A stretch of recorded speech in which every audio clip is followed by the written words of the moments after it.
안녕하세요. 김충성 목사입니다. 오늘은 262번째 시간이네요. 마태복음 14장에 나오는 예수님께서 무리를 걸으신 기적에 관한 말씀을 함께 나누겠습니다. 오늘 본문에 등장하는 이 기적은 사실 굉장히 유명하고 또 잘 알려진 내용이죠. 예수께서 한밤중에 무리를 걸어서 제자들에게 찾아오시는 장면. 예수님에 관한 영화나 그림에서 쉽게 찾아보실 수 있을 겁니다. 이 사건을 따로 떼어서 보면 사실 그렇게 특별한 의미가 있는 것처럼 보이지 않을 수 있습니다. 그저 예수님이 무리를 걸어오셨다.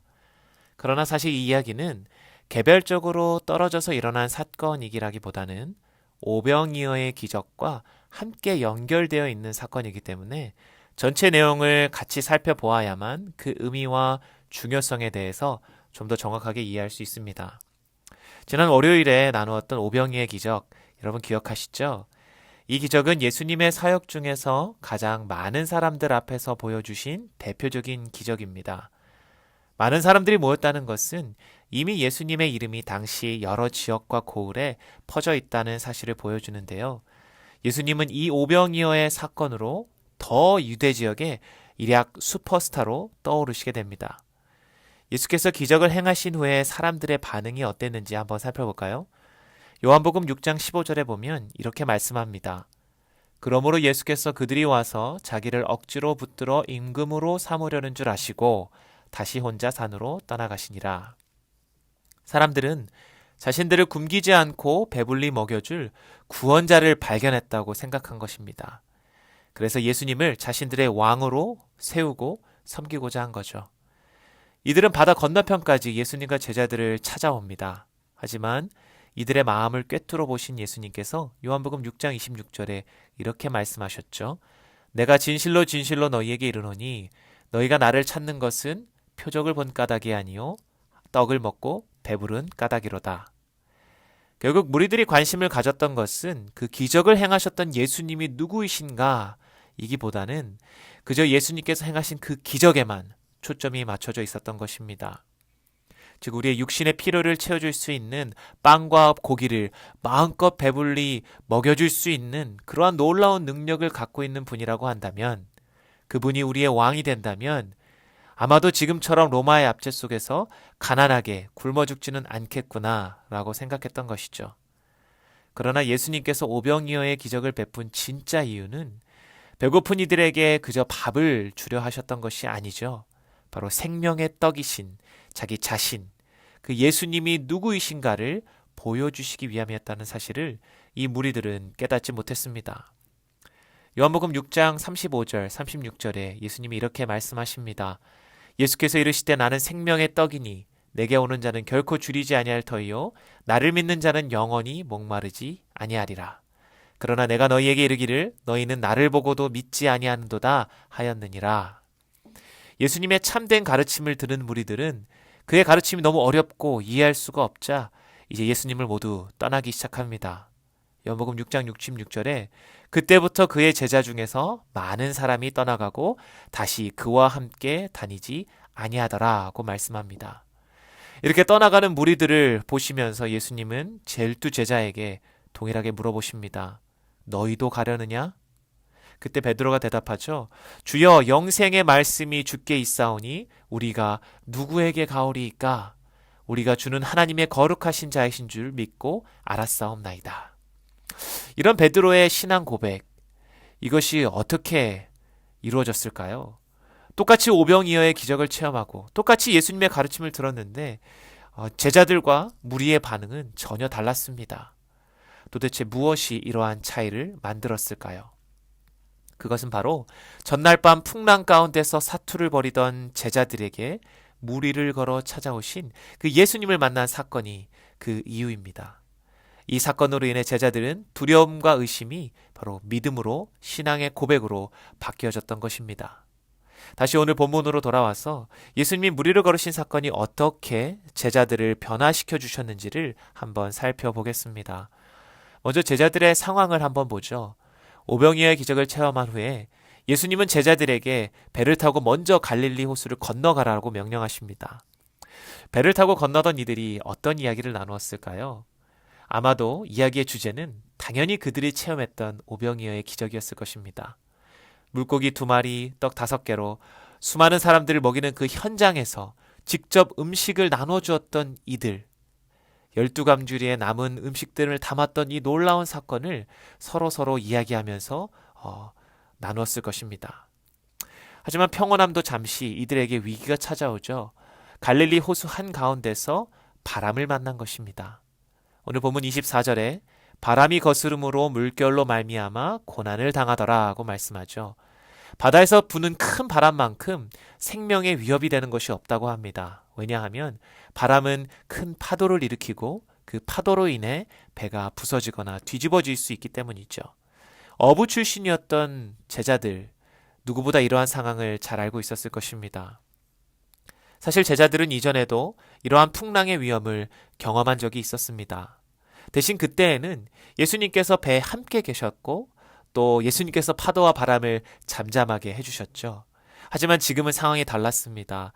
예수님은 계시지 않았고 몰아치는 파도와 바람 앞에서 제자들은 두려움에 떨 수밖에 없었겠죠. 새벽까지 밤이 새도록 사투를 벌이던 제자들의 마음이 어떠했을지, 아마도 전날 경험했던 놀라운 기적은 이미 기억에서 사라지고 지금 당장 위기의 상황을 어떻게든 모면하고자 혼신의 힘을 다해 노를 젓고 열심히 했을 것입니다. 이전에 풍랑을 잠잠케 해주셨던 예수님을 기억하는 이들도 있었을 것이고요. 자신들 곁에 없는 예수님을 원망하고 또 찾는 제자들도 있었을 것 같습니다.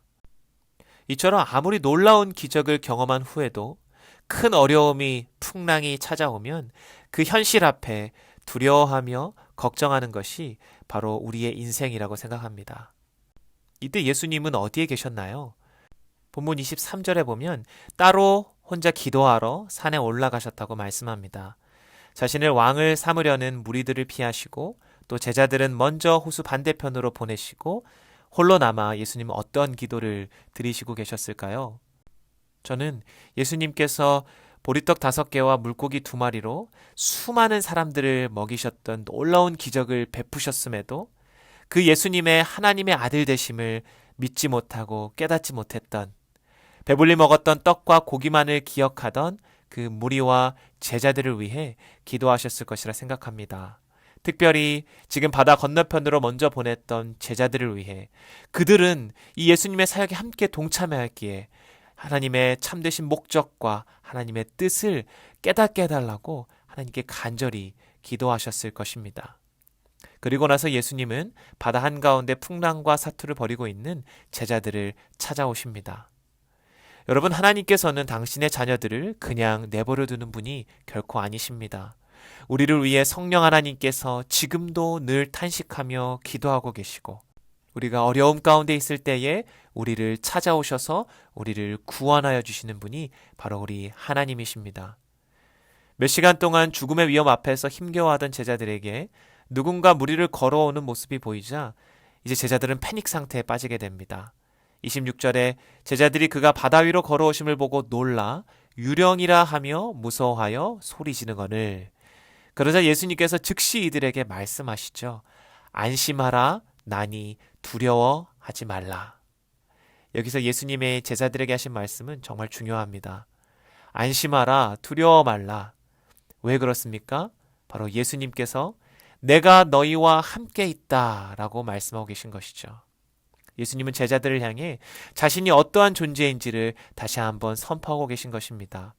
여기 나니라고 번역된 헬라어 에고 에이미라는 말은 구약에서 자신을 나타내신 여호와 하나님, 나는 스스로 있는 자다 라는 뜻의 여호와라는 동일한 의미를 지닙니다.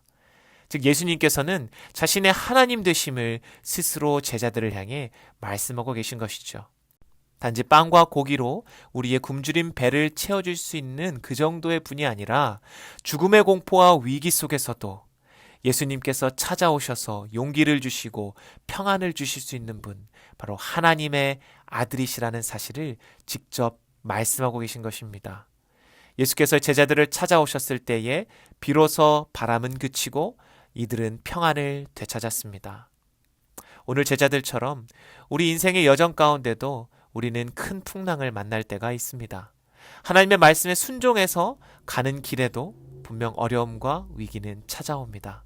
그러나 우리가 그때마다 두려워하지 않고 담대할 수 있는 이유는 다른 것이 아니라 바로 이 하나님의 아들이신 예수님께서 지금도 우리와 함께 계시기 때문입니다. 그분이 함께 계실 때에 풍랑은 잠잠해지고 우리는 안심하고 두려워하지 않을 수 있게 되는 것이죠. 마지막으로 함께 살펴보고 싶은 부분은 바로 베드로의 모습입니다. 왜 베드로는 예수님께 무리로 자신을 걸어가게 해달라고 요청했을까요? 유령 같은 존재가 정말 예수님이 맞는지 확인하고 싶어서였을까요? 그의 정확한 의도는 우리가 알 수 없지만 한 가지 확실한 사실은 베드로가 했던 말 속에 우리는 그의 작은 믿음의 고백을 엿볼 수 있다는 것입니다. 28절 말씀에 주여 만일 주님이시여든 나를 명하사 무리로 오라 하소서. 이 요청 속에 숨어있는 베드로의 생각은 지금 무리를 걷는 저분이 정말 예수님이라고 한다면, 하나님의 아들이시라면 나를 명하여 무리를 걷게 하실 수 있는 분이다 라는 사실을 믿었단 믿음입니다. 베드로는 예수님의 명을 받고 인류 최초로 물을 걷는 놀라운 기적을 체험합니다.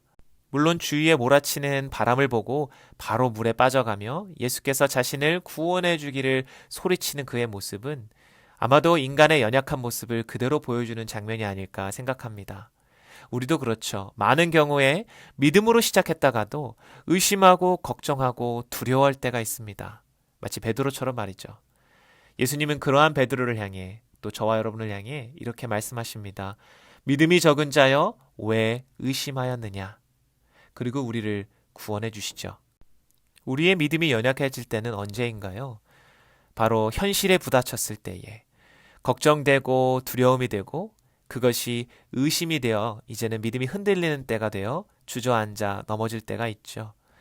그러나 우리가 그때에 해야 할 일은 다른 것이 아니라 바로 우리의 주님 되신 예수님의 이름을 부르며 우리를 구원해 달라고 소리치는 것입니다.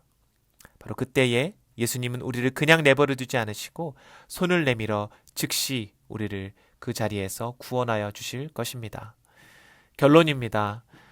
예수님께서 배에 오르시자 바람은 그쳤고 배에 타고 있던 제자들은 33절의 말씀처럼 이렇게 고백합니다. 우리 함께 읽어볼까요? 배에 있는 사람들이 예수께 절하며 이르되 진실로 하나님의 아들이로소이다 하더라. 그렇습니다. 제자들은 이 사건을 통해 자신의 신앙을 예수님 앞에 고백하며 그분을 경배하기 시작합니다.